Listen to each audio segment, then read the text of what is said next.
بسم الله الرحمن الرحيم الحمد لله رب العالمين اللهم صل على محمد وآل محمد Assalamu alaikum wa rahmatullahi wa barakatuh. La question de la succession est-elle une question politique ou est-elle fondamentalement religieuse? Objection numéro 4. La cinquième objection qu'on va mixer à la quatrième est la suivante. Le destin peut-il être une excuse pour suivre le califat d'Abou Bakr? Autrement dit, même si Ali a été désigné, comme vous le voyez sur cette image derrière moi, si après la mort du prophète, Ali n'a pas pu arriver au pouvoir, c'est Abou Bakr qui a pu avoir la majorité et puis il est arrivé au pouvoir, va-t-on s'opposer à cette réalité du terrain? Va-t-on dire que non? Si on s'oppose à Abou Bakr, ne serait-ce pas s'opposer à ce que Dieu a voulu qui arrive sur le terrain ou pas? Ça, c'est la dernière objection qu'on va mixer à l'avant-dernière, qui est celle de savoir, est-ce que la question de la succession est une question politique? Il y en a qui vont vous dire, contente-toi de prier, de jeûner, de faire ton zakat, de faire ton pèlerinage si tu le peux, de te comporter bien. Mais quant à savoir entre Abou Bakr et Ali qui était calife, ça ne te regarde pas, c'était des questions politiques, ils ont fait des débats, après voilà, tel a vaincu tel, et puis ils sont morts, c'est fini, et puis voilà, passé, il n'y a rien à voir, comme on le dit souvent dans l'excédent de jargon populaire. Mais ils auraient eu peut-être raison si le prophète Mohammed était un homme politique. Mais on a dit qu'il s'appelle prophète, il était messager d'Allah. Si l'islam était un parti politique, on aurait pu leur donner raison. Mais l'islam est une religion. Et Ali n'était pas vice-président du prophète, il était son imam, son calife, l'imam de la communauté.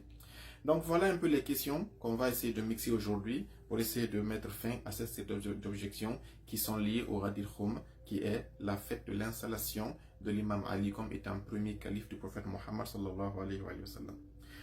On commence par un hadith qui est mutawatir. Un hadith mutawatir, c'est qu'il a atteint tel degré d'authenticité qu'il a le même pied d'égalité que le Saint-Coran en digne de confiance et d'authenticité, en degré de confiance et d'authenticité. Le prophète a dit à Ali, ya Ali, anta minni bimanzilati Haruna min Moussa. Oh Ali, le rapport entre toi et moi, c'est comme le rapport entre Harun et Moussa. Un homme intelligent peut dire, mais pourquoi le prophète a-t-il comparé Ali à Harun? Pourquoi ne l'a-t-il pas comparé à Suleiman, sachant que Suleiman a hérité de Daoud? Pourquoi ne l'a-t-il pas comparé à Yahya, parce que Yahya a hérité de Zakaria, etc., etc.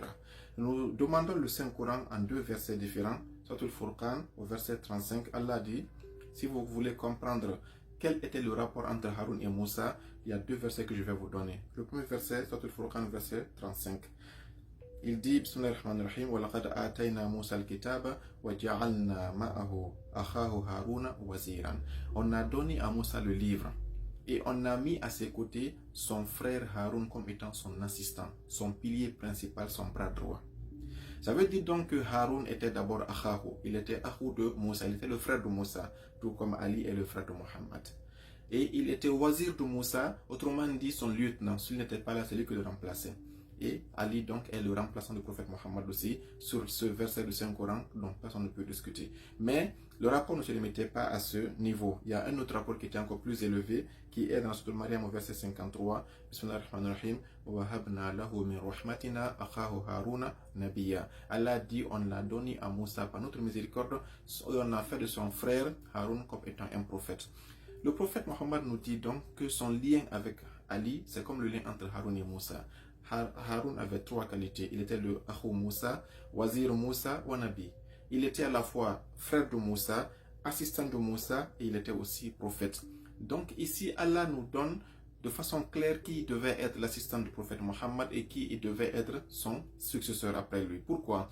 Parce que dans la sourate Al-A'raf, lorsque le prophète Moussa voulait partir sur la montagne, qu'est-ce qu'il a dit? Il a dit la fonction, la nature, on a vu, il avait trois natures, frère, wazir et nabi. Mais sa fonction, c'était la fonction de calife. Quand Moussa voulait partir les 40 jours sur la montagne, il a dit à son frère Moussa, à son frère Haroun, il a dit ukhlufni fi qawmi. Le mot khalifat est tiré de ce mot ukhlufni, sois mon calife dans ma communauté. Donc vous voyez très bien comment le Coran et le prophète Mohammed, la complicité entre les hadiths et les versets qui démontrent sans aucun embâche que Ali était le calife.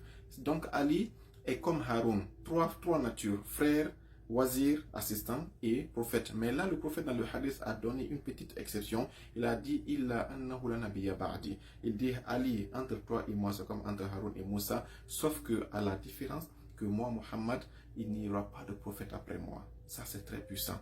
S'il y avait possibilité qu'il y ait prophète après le prophète Mohammed, Ali aurait été prophète. Ça, c'est le prophète qui l'a dit. Parce que toutes les qualités que Haroun avait, le prophète, l'imam Ali les avait, seulement que Mohammed wa khatamun nabiyyin était le dernier des prophètes. Donc Ali ne pouvait pas être prophète, mais il était à la fois le frère et puis ce qu'on appelle l'assistant du prophète de son vivant, et Ukhlufni, qui était son calife après sa mort. Les chiites n'ont fait que suivre le Coran ici. Il n'y a même pas besoin de hadith, j'allais dire.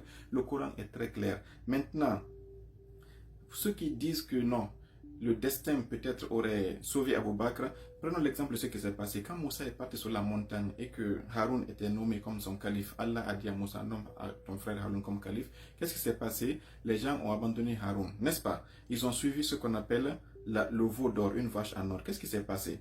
Si c'était une question purement politique, et si le destin était excusable, c'est là les deux réponses maintenant vont se suivre. Regardez ce qui va se passer. Soit le Baqarah, verset 54. وإذ قال موسى لقومه يا قوم إنكم ظلمتم أنفسكم باتخاذكم العجل.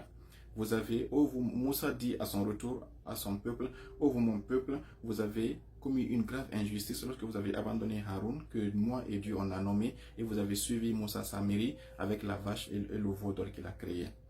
Et Allah dit quoi? Surtout l'Araf, au verset 152, ceux qui ont suivi cette vache-là, ce veau d'or, une grande colère d'Allah va s'abattre sur eux. Voilà un peu ce qu'il faut comprendre. Si c'était, c'est-à-dire que, prenez l'exemple, si c'était une question purement politique et qu'il n'y a pas d'incidence religieuse, Ali a été proposé par le prophète, mais il n'a pas été suivi. C'est comme Haroun a été proposé par Moussa, mais il n'a pas été suivi. Donc, s'il y avait qu'une question politique, même si, parce que les gens l'avaient prié, ils faisaient tout, mais comme ils n'ont pas accepté le choix du prophète de suivre le calife, Allah dit, verset 152, un grand châtiment va descendre sur eux. Donc, ça veut dire que ce n'est pas une question politique, c'est une question religieuse.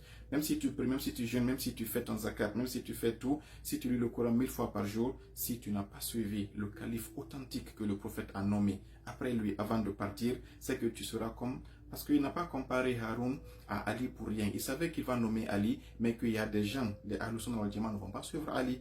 Et donc, il a mis en garde que ceux qui n'ont pas suivi Ali et ont suivi les autres qui ont été créés pour rivaliser qui n'ont pas suivi Haroun, qui ont suivi ceux qui ont été créés pour rivaliser avec Haroun, après le retour du prophète Moussa, ils ont été tous sanctionnés et il y a une colère qui est descendue sur eux. Et donc, c'est pour nous dire que c'est une mise en garde. Suivre l'ordre du prophète qu'il a dit de jeune homme Ali, ce n'est pas une question politique, c'est une question religieuse. Allah a dit, si je choisis moi et mon prophète, il n'appartient à personne de faire un autre choix parallèle. Soit Al-Azab verset 36, on a dit ça dans les vidéos précédentes. Mais Allah est toujours quelqu'un qui pardonne. Dans la même sourate Al-Araf verset 153, il dit, Allah dit, malgré que vous avez suivi la vache, si après vous vous êtes repenti, et vous avez vraiment cru en Allah, en appliquant maintenant, en suivant le vrai calife, Allah dit, après cela, Dieu peut être miséricordieux envers vous. Ça, c'est un appel. Les Juifs ont eu une chance. Moussa n'était pas mort, il était juste en occultation de 40 jours. Il est revenu et puis, il a changé. Mais si le prophète a donné le parabole de Moussa par rapport à Haroun pour dire que Ali sera mon Haroun de mon peuple, c'est parce qu'il y aura une division. Une minorité va suivre Ali, une majorité va suivre les autres qui vont voler le pouvoir de Ali, comme le Moussa Samir a volé le pouvoir de Haroun. Mais la chance est que Moussa est revenu et les Juifs se sont rectifiés le chemin. Mohammed nous a dit, moi je ne reviendrai pas dans ce paradis, vous me rencontrerez au bassin du paradis, mais je vous donne le parabole pour que vous ne tombiez pas dans le même piège que ceux qui ont abandonné Haroun en n'abandonnant pas Ali. Si vous abandonnez Ali, ce qui est arrivé à ceux qui ont abandonné Haroun va vous arriver, vous la communauté, qu'Allah nous en protège. Si c'était le destin, si c'était Allah qui a voulu que les gens abandonnent Haroun pour suivre le veau d'or, il n'allait pas descendre sa colère sur eux. Donc on ne peut pas dire que non, Allah a voulu qu'Abu Bakr soit là, donc il n'y aura pas de sanction. La volonté d'Allah, une fois que tu l'as, tu dois l'appliquer. Tu ne dois pas suivre les gens sur le terrain. Allah dit, si tu suis la majorité des gens, ils vont t'égarer. Suis la minorité qui est avec la vérité, et cette vérité, c'est en acceptant ce que le prophète avait fait ici, en levant la main de Ali, en disant Man kuntu maulahu, fahaza aliyun, maulahu, Allah mawali man walahu, wa hadi man ada, wansur man nasra, wa khzul man khazala, Allahumma اجعلنا من المتمسكين بولاية أمير المؤمنين عليه السلام بحق محمد وعلى الطيبين الطاهرين. Merci beaucoup. C'était une série de 5 objections qu'on a fait en 4 vidéos. Nous espérons qu'elles vous ont été utiles et que par cela, vous découvrirez, en tout cas, vous serez curieux d'aller creuser plus en cause en profondeur pour découvrir la vérité. Qu'Allah nous donne la guidance et qu'il nous rassemble tous au paradis بحق محمد.